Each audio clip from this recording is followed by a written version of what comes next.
Welcome to Emotion Chips, where we talk about the real reason everything happens for a reason. I'm your host, Charlie Carroll, along with my lovely co-host, Valerie Redmond. Val, how are you today? I'm so good. Oh, yes. Wild how good I am. Oh, yeah. Ladies and gentlemen, we were having a little pre-recording conversation, so everyone is fired up over here at Emotion Chips today.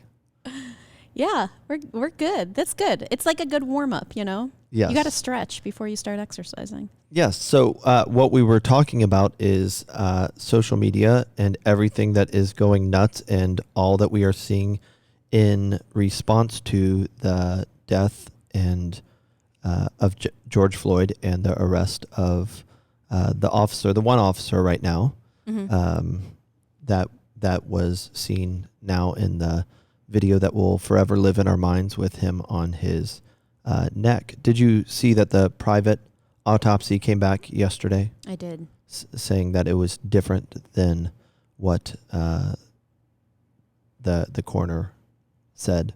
I think we all anticipated that. Yeah, for sure. Sad too, right? Just the discrepancy. Yeah, the discrepancy around, and already a tragic situation. yeah. Social media yesterday, Blackout Tuesday, with a lot of people's feeds all blacked out. And then, of course, you had a few that felt like that was not the right move for them. Yeah. Yeah, I read several different opinions, as I think most of us did. You used some science. I use some science, always.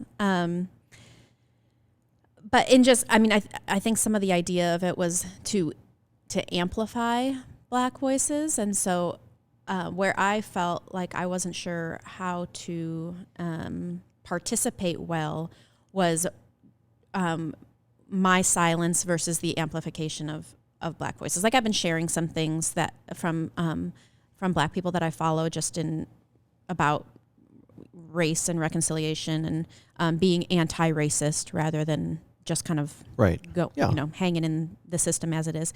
But all of this to say, I went silent because I wanted social media, as you're scrolling through, for the only things that you see to be from people of color. And I don't know if that was the right thing to do. I feel a little bit lost. Well, I don't know that anyone is going to handle it perfectly.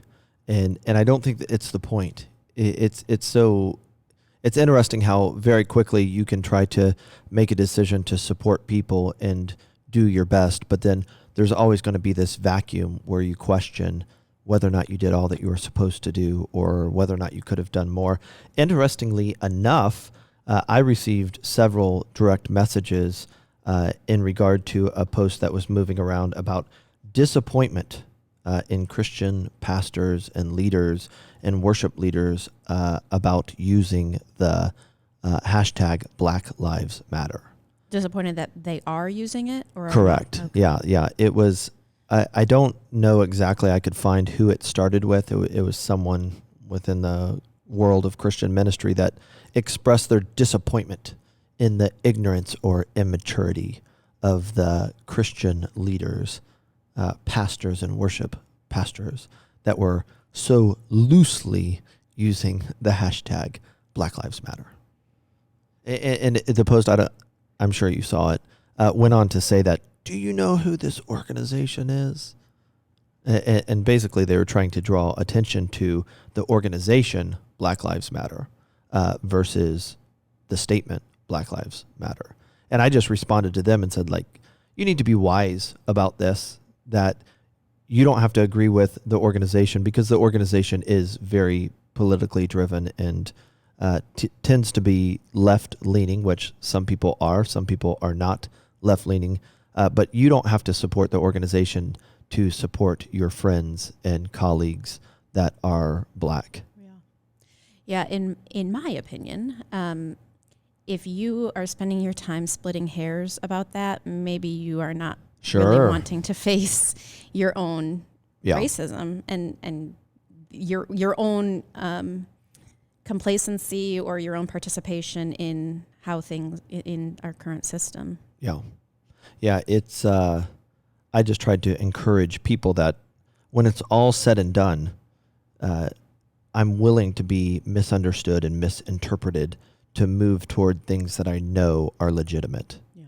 Right. Yeah. And that's the stance that I'm taking, that I completely understand and have heard from people that feel like, I'm standing on a different side that they are standing on. But at the end of the day, like, I am going to stand on the side of people and be willing to be misunderstood. One of the messages, or a couple of the messages, were just whether or not my tone was appropriate when it came toward law enforcement, which is something that we were talking about before we hit the record button, which is an interesting thing because I've been around law enforcement my whole life, and my father was a police officer for a time period, and I know a lot of great police officers. Yeah. There are about 800,000 police officers in the United States. A couple 100,000, almost 200,000 of those, I believe, are in New York City alone. It's a tremendous number. And these are individuals that are dealing with issues that we all don't deal with on a daily basis. So what they're exposed to, the level of desperation in some of the people that they interact with. I mean, what I think we're seeing is we're now having to deal with and are being forced to understand the holistic nature of life and how devastating the results can be when profit becomes a primary pursuit of any nation or culture or community. And just like, let's break that down really quick and get into some emotion ships here, like the energy behind things. Our food system, like we said last week, along with our healthcare system and our justice system, or our corrections, have become profitized. And so food-wise, a lot of people are still coming around to understand that the food pyramid is really upside down.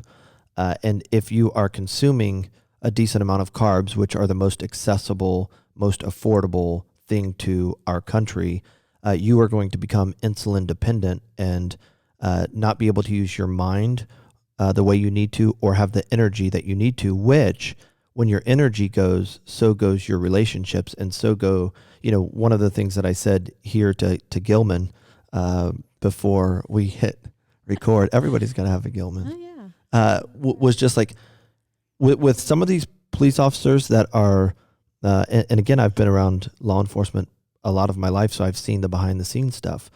When they have all of this stress at work, and then they come home and there's no anchor, or there's no break there, that there's tension between themselves and their spouse or their children, or they're dealing with financial problems, or they're taking care of elderly parents, and then on top of that, they're not getting the nutrition to make their mind and their body function the way it needs to, in light of carrying around an extra 50 pounds each and every day.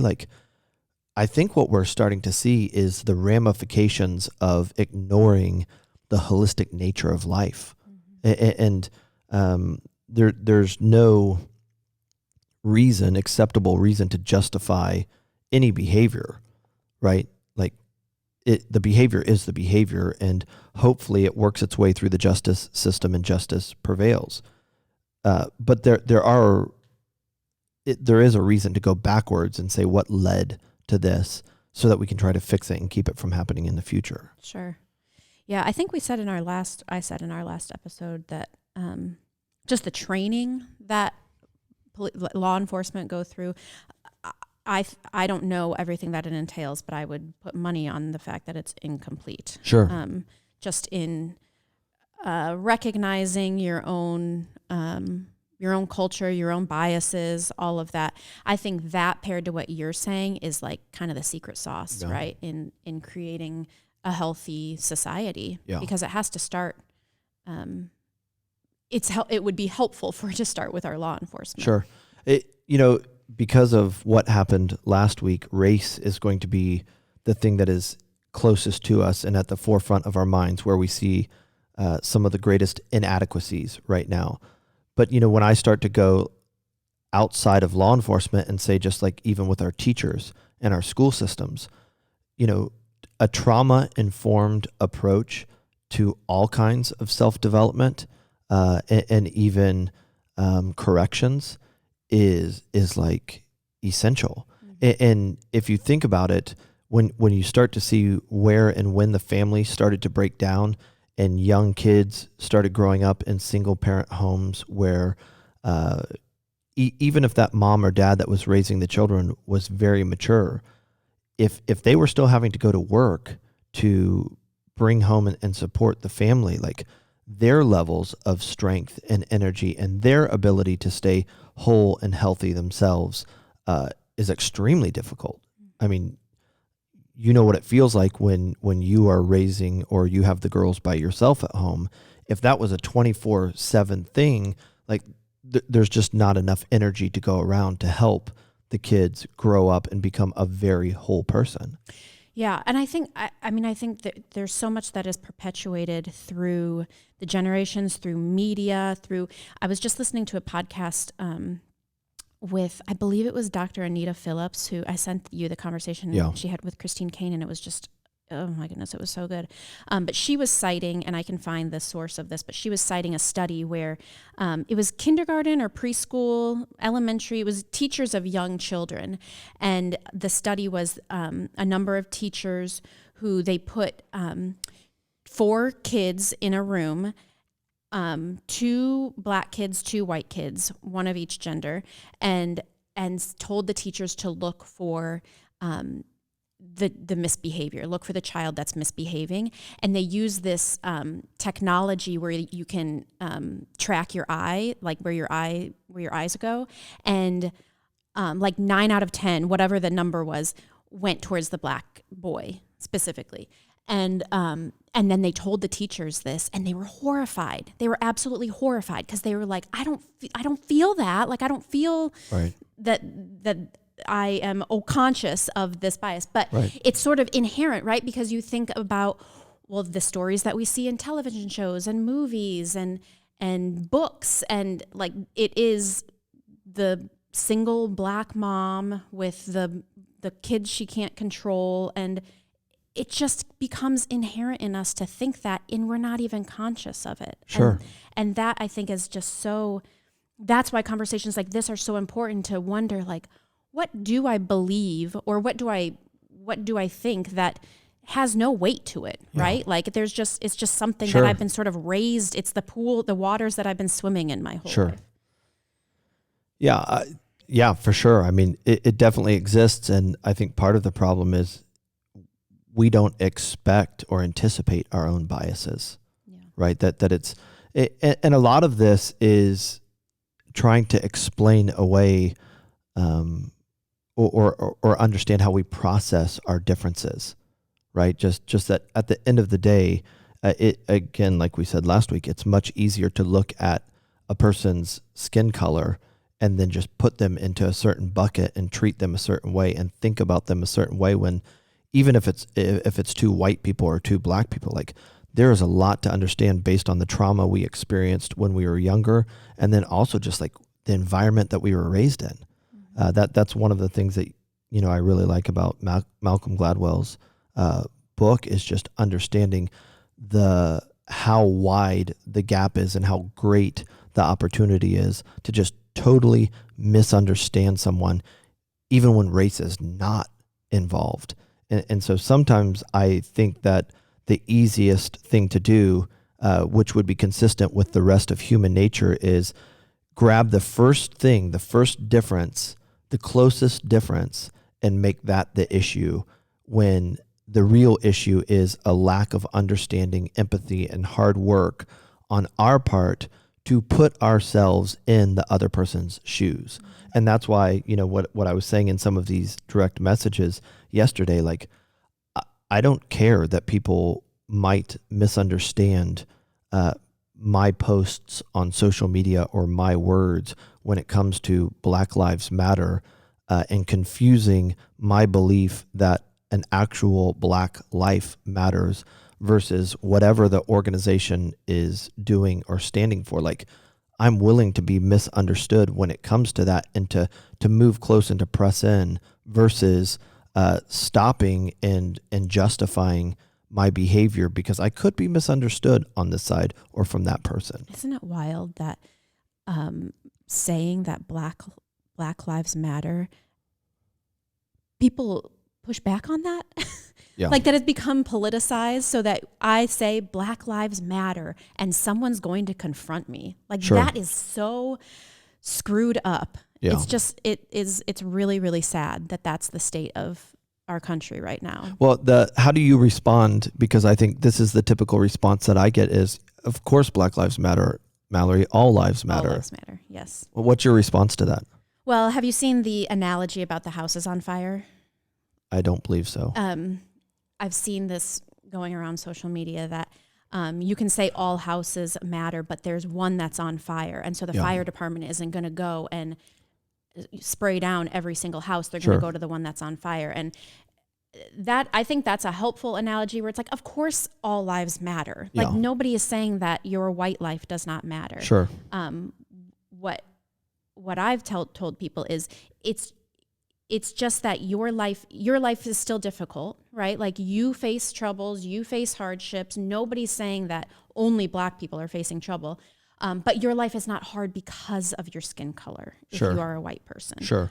And people will still push back on that. I'm sure there are people feeling big feelings right now, but but let's even like break it down further. Again, all of us are going to be a victim of laziness if we don't press in and we act upon generalities. I think it was 2 episodes ago that we quoted that piece from CNN that said that 54% of people were getting their information from social media, which that at times that can be hard to verify through science and get to the truth, that which adheres to the facts. But I mean, let's just even break down the differences between if you're in New York City versus if you're, in another city across the country. Like the spectrum for racism is different based on where you go.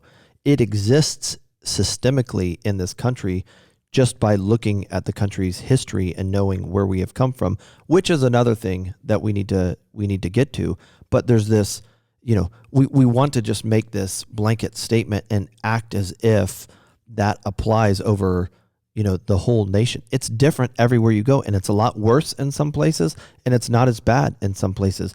Some police departments are led and well organized, and some are not, right? And so we've got to be careful for the sake of influence with others that we don't lump everything together and act as if this is the same in New York as it is, somewhere in Alabama. Like they're just going to be differences. And I think what I want for people to understand is, our opportunity is to get to the source if we want to make an impact and not be playing intellectual or some other form of gymnastics, wrestling each other about if your opinion is closer to the truth than my opinion. Sure. I think a general rule of thumb is like we need to operate in the circles that we have influence in. Yeah. Yeah, it's challenge to me. It is challenging to have these conversations, Sure. right? I mean, I have a million faces in my head right now of people who I know are agreeing with me or disagreeing with me or wishing that I would just shut up and walk away. It's really challenging, but at the end of the day, I think it's more important to have these conversations and kind of bumble through them than not. Sure.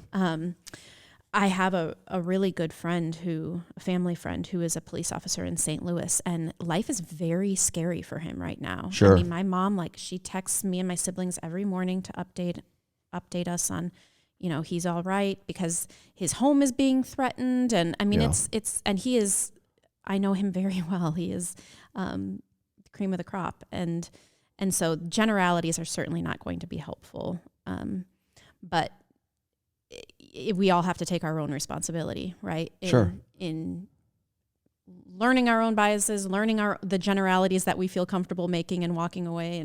And I think when people say well, we just need to vote so-and-so into office, we just need to vote this person in, we just need to vote a non-racist in, and then everything's going to be okay.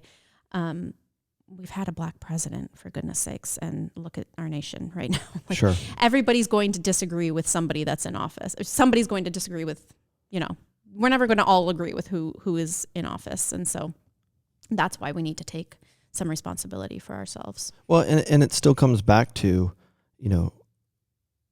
it's our influence. It's what influence have you been given? And influence is something that you have to be given. People have to give you the opportunity to lead them and to speak into their life.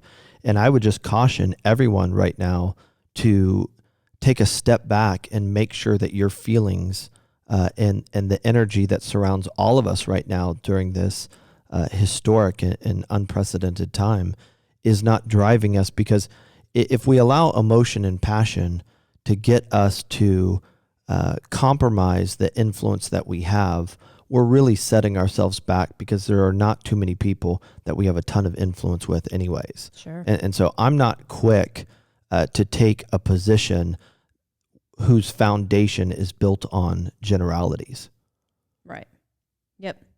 Well, and that's where science, that conversation about science is so important. Like, we have to be willing to be wrong. Sure. Right. And just continue to seek new information and new experiences and new stories and all of that. We can't just plant ourselves somewhere and be done with it and walk away. Yeah. It's, diving into how do we fix this? What do you think? Let me ask you a question. What do you think is the root emotion behind all of this? If we got into the emotion ship of it, like, honestly, what do you think is the root emotion ship driving? Like, what's the energy driving all of this? Of what? Racism? Or what, like the rioting about? Well, the rioting is in response to lack of a perceived standard, right? And injustice. Mm-hmm. Answer it either way. What do you think is the energy behind the injustice? And what do you think is the energy behind the response to the injustice? Why do so many people? Why is this as charged as it is, in your opinion? Well, I think it's as charged as it is because it's been happening for so long. My initial response would be fear. That's just the word that comes to me. I think there's fear of voices, your voice not being heard, fear of your life being lost, fear of your power being taken away, fear that you're never going to have any power. Sure. I think there's a lot to be said about fear. Yeah. Is there a right answer? No. Oh, okay. I don't disagree with you. I mean, the two, if you get into studying psychology and human behavior, most agree that all fear can be brought back to one of two questions. Do I have enough, and am I good enough? And so when looking at this, it would make sense as to why fear would be driving all of this. I think, what we're learning is that, going back to when we talk about poverty, we talk about the fact that God's intent for mankind, taking care of mankind, was just that he wanted us to take care of our neighbors and for us to be the first responders. And you see that in 1 Samuel chapter 8, that God goes to his people, or basically to mankind, and says, listen, I know you guys want a president or a king like everybody else, but that's not a good idea because they're going to be imperfect. Like, I want to be the person that is in charge because I see all, and I can be the one that leads you and guides you in a way where justice is more of the norm than not. Yeah. And so, part of what we're learning is that when government is the solution, it can only be the problem as well. And that's what I feel like I see here, is that, it has been very convenient over the last, 50 years or 75 years to prop up and empower government and to say, you're in charge of my neighbor. Mm-hmm. If my neighbor gets sick, or my neighbor can't afford their food, or if my neighbor starts struggling with, going through a divorce, I'm going to let you take care of them, because it's much easier for me to live my life and to do what I want to do and to pursue my objectives than to worry about who's on my right, who's on my left, who's behind me, and who's across the street. And so when I think about this, what I start to see, and this is true of history, is that when you make government the solution, government is going to be the problem, Right. because we give them the power. And so what I see is, and I fight how to articulate this the right way, because I'm not anti-government. There are certain things that government is good for and that it needs to do, whether it's on the local level or on the federal level. But at the end of the day, government should have been designed, and I think it was in this country, designed to be a safety net and not the cure-all, right? So now we find ourselves in a situation where people are getting paid to take care of their neighbor, and that just wasn't God's way from the beginning. God's way from the beginning was we take care of our neighbor out of the goodness of our heart, recognizing that we at some point in time will need our neighbor to help take care of us. No different than the parents that birth the child end up becoming the child someday, and the child takes care of the parents. Yeah, I think part of the problem is that the government was created as a safety net for some and not all. Sure. Right? I mean, like, well, black people were 3/5 of a person. Well, yeah, let's get into that for a second. And again, context and perspective is everything. If it helps you, if you're listening right now and it helps you, to change the colors of people we're talking about, because this is so charged for you, then do it. But a lot of people get upset with, and you and I have talked about this, our government, right? Which our government is definitely imperfect. Mm-hmm. Humanitarian work, nobody comes in close, second place, as to what we do. And some of it's direct, what the American government does directly in trying to oust foreign leaders that are abusing women or have children as slaves. Some of it is direct. A lot of it, the majority, is indirect. Just having a free, open market where different nonprofits and ministry-oriented organizations can go out and like pull big cruise ships up into off the coast of a third world country and operate with butter knives and spoons to try to save people's life when there's absolutely no advantage to them. Like the platform and the approach to our government is right based on looking at human history. But that freedom, creating that opportunity for freedom, also creates the opportunity for people to take advantage of it. Directly, America has done a lot of things. Indirectly, we've done even more. But when we started as a country, a little over 200 years ago, slavery was like the norm. Mm-hmm. And so now we come into it and we have this generation of social media people that are looking at this outside of the context. Is slavery wrong? Yep. Was slavery normal in both the Old Testament and the New Testament? Yep, it was. Why didn't Jesus say anything about slavery? He talked about it in the context of being a slave to yourself because of a lack of discipline to your flesh, and advocating that your flesh can get out of control and you can become selfish, and that's harmful to you and everybody around you. But we have to understand, and this is why we're told that like the Bible is living and it's alive, which means like you have to grow and interpret it in the context of where you're at. Doesn't change what's written, but you still need to understand the context of it. And so when this country was started, to have slaves was completely normal. And we've evolved to where we've been able, through a general approach to freedom that says everyone should be free, that we're more free than when the country started, right?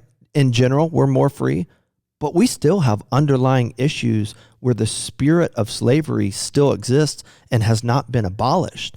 And so when I'm trying to respond and talk to people about all of this, it's like, let's take 200 years, or actually let's take 8,000 years in context and say, okay, where are we at and how do we get better at this? Which then leads me to, what's the ultimate, like what's the real bottom line and culprit here as to why we can't see it, or we would think it's okay to stay where we are and not continue to grow out of this. And I think a lot of that's going to come back to the fact that we don't necessarily see or understand our responsibility in being the justice that we want to see in the world. Yeah. So what does that look like?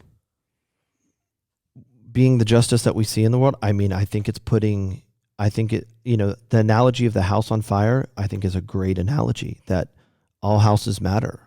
But the one that's on fire, that's getting picked on, is something that we're supposed to move toward and go to, though we might be misunderstood, especially the quicker we go to it. Yeah. Right? Truth always tends to lag behind public opinion or the general consensus. I mean, I see in the life of Jesus somebody that went to people long before it was socially acceptable. He moved toward them. Listen, I'm not going to be peer pressured into anything about black people, or it's not good. I want it to be from the genuineness of my heart and the actual understanding, appreciation, and love for human beings, no matter what color their skin is, or how much money they have in their bank account, or what they've experienced or not experienced. But that being said, like, part of justice is recognizing who's being picked on or who is at the forefront of the war against evil. And evil finds people groups to pick on, whether it's because of your gender, whether it's because of your color, whether it's because of the part of town that you were raised in. Like, I think we are first responders when it comes to light, life, and love, and moving toward the areas where that doesn't exist. Yeah, and some of the work, I think, at least for me, some of the work has been undoing. Like, it's hard to know what house is on fire if you've been taught, like, that house isn't on fire. Sure. That house is fine. Sure. Well, I mean, how many house fires start from within, and by the time you see the flames coming outside, it's too late. Destroyed. Yeah. Yeah. I mean, there's a lot to be said about that. Right. And so it's been hard. You know, I was raised to be colorblind, which I think Sure. many, at least in my generation, were. And that's like very harmful. That perspective, I've learned. And there's a reason why the Lord created us different colors. Like, Sure. we're not, Sure. he would have made us Jesus all the same wasn't color. white. Right. Yeah, God's not white. And so it's taken a lot of, it is still taking a lot of, like, education and humility and all of that to, it's like I have to take a few steps back but as I'm kind of living a life of justice. Sure. Which is hard. Well, again, but think of how easy it is and how fear plays a part on every side of this. Just accusing us whether we're good enough, whether we're not good enough, whether we're responding quick enough or we're too late. Like, the opportunity to get sidetracked and think about this too much is real. How are we, you and I were laughing about, and this is my problem. This is probably a weakness on my part. Like, I am allergic to being manipulated by peer pressure. I just don't do well with it. I don't do well with people talking about, all of a sudden on social media for the first time ever, they're talking about their black friends. Like, I just don't do well with it. Also, a person having a black friend does not mean that they're not racist. Sure, of course. Just putting that out there. Yeah. And so I'm to a fault, like, I'm not going to be peer pressured into the right behavior. I'm stubborn in the sense that I want the right behavior to be there. Right. Mm-hmm. And so in some of the businesses that, I'm fortunate enough to lead, like, one of the things that you and I talked about years ago early on is just the idea of being raised colorblind and the general statement, like, well, I don't see the color of a person's skin. Well, that might sound right. Mm-hmm. But it's not correct. Right. Well, and it dismisses a person's entire, like, being and culture. Like, there are a lot of things about black culture that you're just going to throw out because you say, well, I don't see the color of your skin. Well, there's a lot that goes along with that. Yeah. And for white skin too. I mean, for everybody. Yeah. So what would you say is the emotionship? How would you have answered that question that you asked a long time ago? I said fear. Yeah. I think it's probably a combination of, so just quick review here that episode 19, I don't think we said that. Is that what this is? Yeah. Okay. Nice. That an emotionship is the emotional relationship we have to all of our other relationships in life. We talk about pizza when you're stressed, or, a beer after a long week, like something that we have tied to, there's energy behind it. There's a story behind it. And so emotion is energy in motion. So when we ask, what is the emotionship, we're talking about what is the energy that's actually driving this. Though there's a manifestation and it looks a certain way, often when you go peel it back a little bit, there's an actual energy driving this. And what this podcast is about is trying to get to that energy so that we actually have a fighting chance to change realities. Yeah. And that's what I think people are frustrated about. And that's why I think we see some of this. And so long story short, what I would tell you is it's frustration and anger is what I would say. That people are frustrated because they feel out of control, and the response to feeling out of control is anger. That if you are a person that struggles with anger, it would not be uncommon that you were exposed to a decent amount of trauma when you were young, things that were out of your control, like your parents split, there was nothing that you could do about it, and then you were forced to constantly live in the tension between one parent and the other parent. And so I think that, not recognizing the holistic nature of life, there are a lot of systemic problems that we have now that we don't know how to fix. And 40 years ago, it was easy enough to say, well, government can just fix it. Let's have them do it. Let's vote somebody new in, or let's get rid of that police officer. But now with the access to information that we have, where, an event like last week happens, and it's being recorded by 5, 6, or 7 people, we have a lot more information that we have to process, information that we've never had before. So it's just like if you had a little flashlight that was on the end of your keychain in a big warehouse, now you go and you get this million power, like boating light, that'll light up half of the warehouse at a time. We're seeing a lot more, which means now all of a sudden we're forced to put things together. And so because we see and we know and we hear a lot more, now we're frustrated because the capacity or the ability to feel out of control is like never before. Yeah. And so I think people are frustrated because, we see, yesterday we were watching, I think it was yesterday or maybe it was the day before, watching,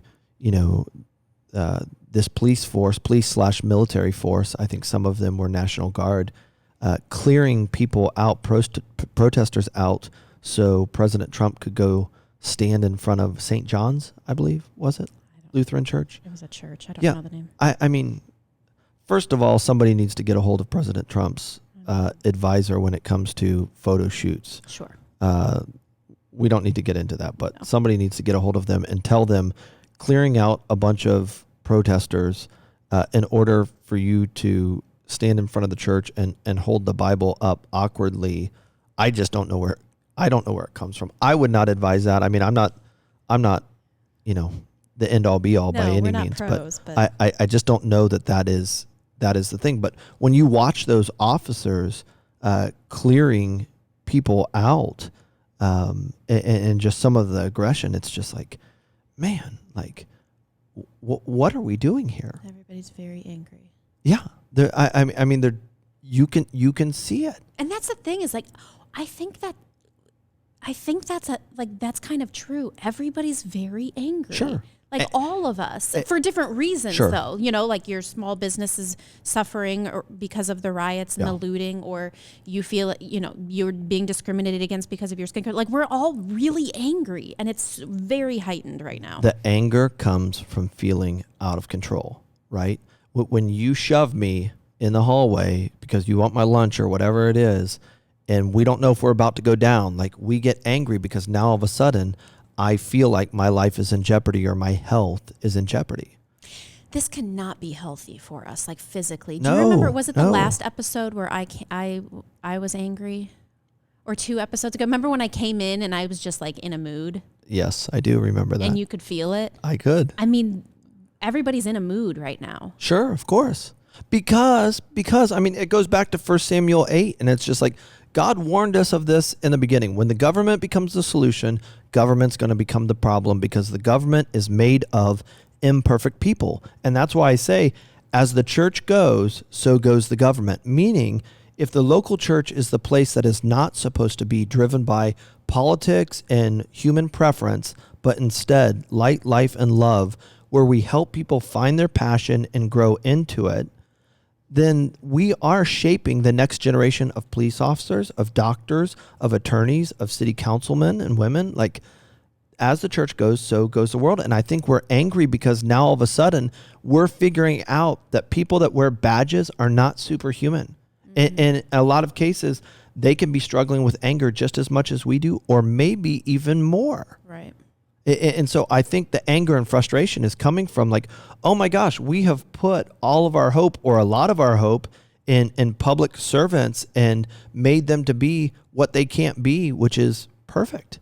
Right. And now, again, doesn't justify certain behavior. And if you take an oath of office to promote and pursue justice, and that you can maintain a level of health, well, then you need to do it.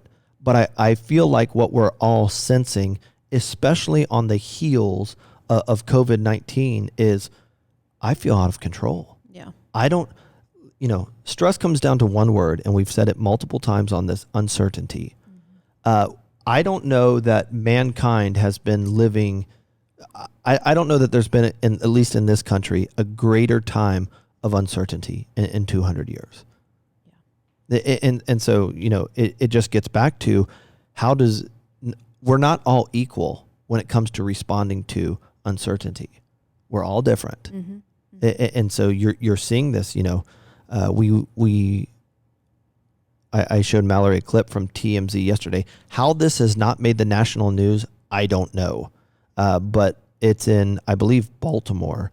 And there is a black woman that gets out of her car with a white male officer asking her to step out, because it appears as if she's trying to drive into an area that has been restricted.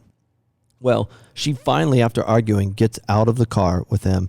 And when he's got, God bless him, he's got his face mask on. Sure. And when he's not looking, she slaps the crap out of him. Right hand to the left side of the face. And he's stunned, and you can tell he's super embarrassed in front of all of the other officers that he just got the crap slapped out of him by this woman. Mm-hmm. Well, while he drops his chin, which is a big no-no, she takes her left hand and socks him on the right side. She's not done. I mean, this woman's a fighter. Yeah. Look it up. TMZ happened on the 1st, which was Monday. She socks him with her left hand. Sure. Now, in the meantime, a black officer, male, comes up behind her and takes his arm and hits her in the chin from the side and knocks her cold. I mean, she is down and out and laying in the middle of the street, and a lot of members from the community surround them. How that hasn't, let me ask you, why hasn't that made national news yet? I don't know. I mean, TMZ is... They broke Kobe's story. Yeah, I know. That was not right of them, though. No, it wasn't. But, I mean, they're very well connected. Why didn't that make it? Is it because it was a black man hitting a black woman? I don't know. I have no idea. I thought we would see more of that. But the point is, like, any one of these officers, who knows what in the world is going on at home? Yeah. But white, black, it doesn't matter. Like, all of us are susceptible to responding to this time of uncertainty in different ways. And it just, I'm sure you've been in situations before where something came out of your mouth, or you did something you shouldn't have done because anger just overwhelmed you. Oh my gosh. This morning. Uh-oh.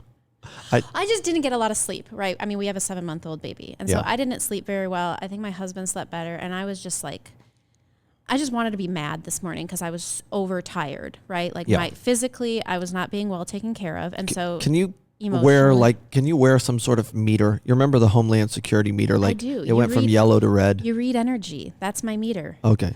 I should have known. And so when I first got up, like I was pretty snarky with my husband. God bless him. If you know my husband, Sorry, Darren. just give him a little hug today. Sorry.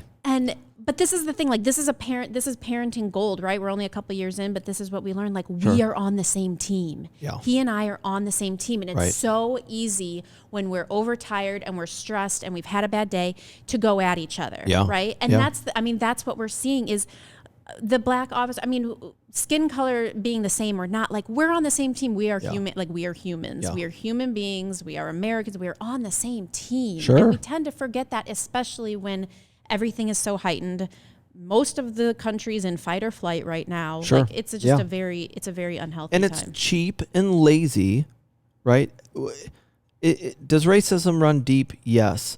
Does it continue to be fed by superficial laziness? Of course it does. The easiest thing in the world to do is look at a person's skin color and justify the worst things in the world about them because that is the noticeable, visible difference between you and them. Right. Yep. And it's lazy. Ultimately, and we can end with this, I still stand by the fact that evil is the ultimate issue. Do you think evil exists? I do. 100%? What do you think a poll said? And I'll put this in the notes. What do you think a poll said, a Barna poll about people in the United States? Let me say this. 92% of people believe that God is real and that God exists. How many of those people do you think that evil is real and that Lucifer exists? Or that the question was, is evil real? 92% 92% think that God. Yep. What do you think said evil exists? Well, I think it's going to be a surprising number if you're making me guess. Well, go ahead. 45%. 20%, 22% said that they think evil is real. Wow, that's very surprising. What's that about? I mean, Charlie's opinion is that this is the Southern biscuit, Bible Belt, Rust Belt, Gucci Belt God. I don't know. You know what I mean? Like, how in the world do you think? I think it's cultural. I think it's American culture that we believe in God and that God exists to the extent that the big God, the big guy in the clouds is watching out for us. But when it comes to the personification of evil and that evil is real and it pursues people, that's where we check out. Because that begs accountability.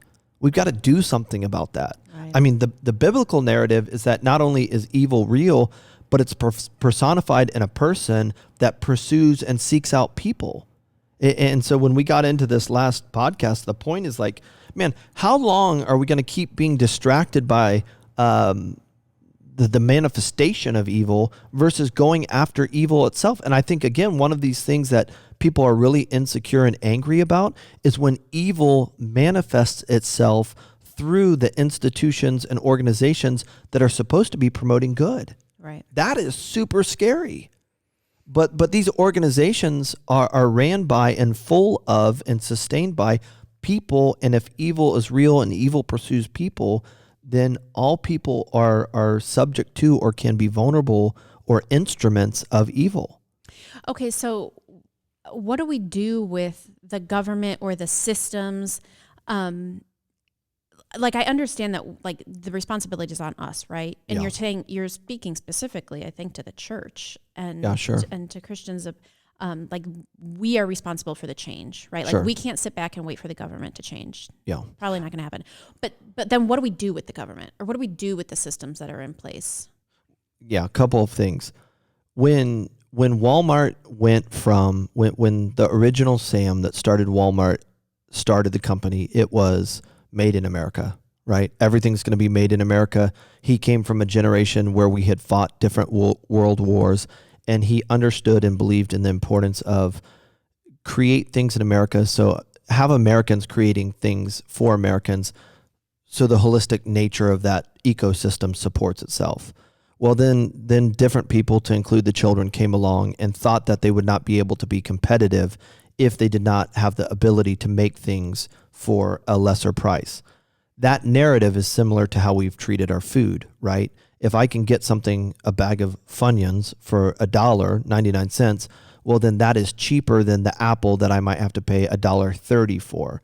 But what we're now starting to see when it comes to the history of commerce, which we're in unprecedented times, people, like the boom of the .com business, and now everything you can buy and order your groceries online, and you order 14 cases of water from Costco and then it shows up to your house. Like we've never done this before. And what we're starting to learn when it comes to human or health and human services and the food industry is that, you know what? Maybe that 99-cent bag of Funyuns is actually more expensive than the apple when you trace it all the way through and watch what it does to human behavior. Like maybe that gets a little more expensive when you take the whole person into account versus just their appetite. We're now seeing this with the church as the foundation of any one society. When the church gravitated away from taking care of people as far as it being its primary business and instead legislating and measuring morality, a lot of people said, I'm out. This doesn't make sense. Like morality cops, I don't want to have any part of it. And so the church started to lose its influence. Well, when the church started to lose its influence and fall apart, families started to fall apart. And then we started saying like, we don't really want to offend anybody, so let's take prayer out of school. We don't know about this whole God thing and where it fits in and science and all of this. Well, what we ended up doing is now, like Walmart, we're starting to see 25, 30 years later that there are ramifications to deconstructing and taking apart something that was supposed to grow families by uniting them through the approach to and pursuit of light, life, and love. Like it's not about your belief system as much as it is, here's how humanity works. It works when we all put other people's needs in front of our own. And that was the magic of this guy named Jesus that a lot of people have a problem with, though they only know what other people say about him, who came, walked on earth, and made his sole purpose and objective taking care of other people, and even the people that were a different skin color and a different religion and were a different sex than he was, those people that he wasn't supposed to talk to, those are the people that he sought out and pursued. And so when the church became something different in 330 AD, when Constantine said, hey, we're the largest superpower in the world, and we like what we see with how these Christians take care of people, they ingested Christianity. It became politicized and about stained glass windows and big buildings and the middle and upper class versus the original movement, which was all about like, hey, we take care of people. We find people that are struggling, those houses that are smoking or on fire, and we run to them. Mm-hmm. So now it's all coming back around and we're seeing the ramifications. So do we bother with the systems, or do we just, healthcare, for example? Sure. In my opinion, and it's a hot mess in the United States. Sure.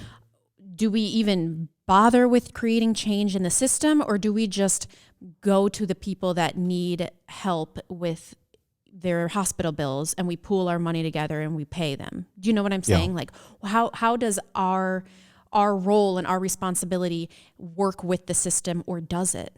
Yeah.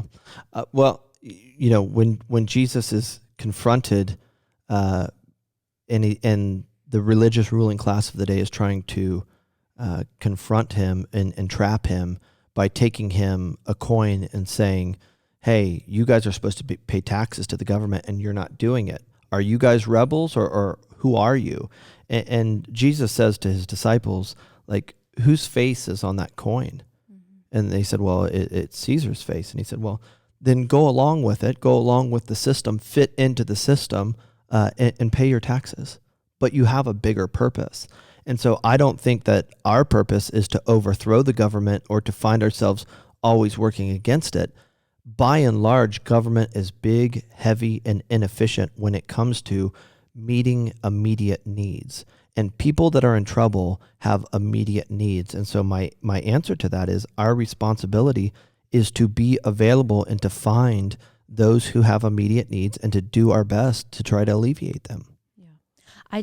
I struggle. I mean, I'm going to vote, right? Sure. Like I'm going to be an active voter, but how much of my energy goes towards creating change in the system rather than, I'm not suggesting we overthrow the government. I don't even know how to do that, but how much of my energy goes towards creating change in the system versus going to the fire and putting it out in the way that I can. I think the majority of your energy needs to go to the fires that you see and that God has brought into your life. Yeah. That's where I think the majority of our energy needs to be. And I refuse to kick and scream over, that car that was dented in Libya this morning, or the decision that Libya made about recycling this morning, because I don't live in Libya. That's not my country. That's not my government. That's not. Now, if I were there, maybe that would be a different story. But it's like when I see people kicking and screaming and throwing fits and all upset about this, and it's like, hold on a second. It shows the level of dependence you have put in the government to do your work for you when it comes to other people. Right. The only reason you're so upset is because somehow you put the onus on government to take care of your neighbor, and now that they're failing, you're all upset because you feel more out of control. It was never supposed to be that way in the first place. Yeah, right.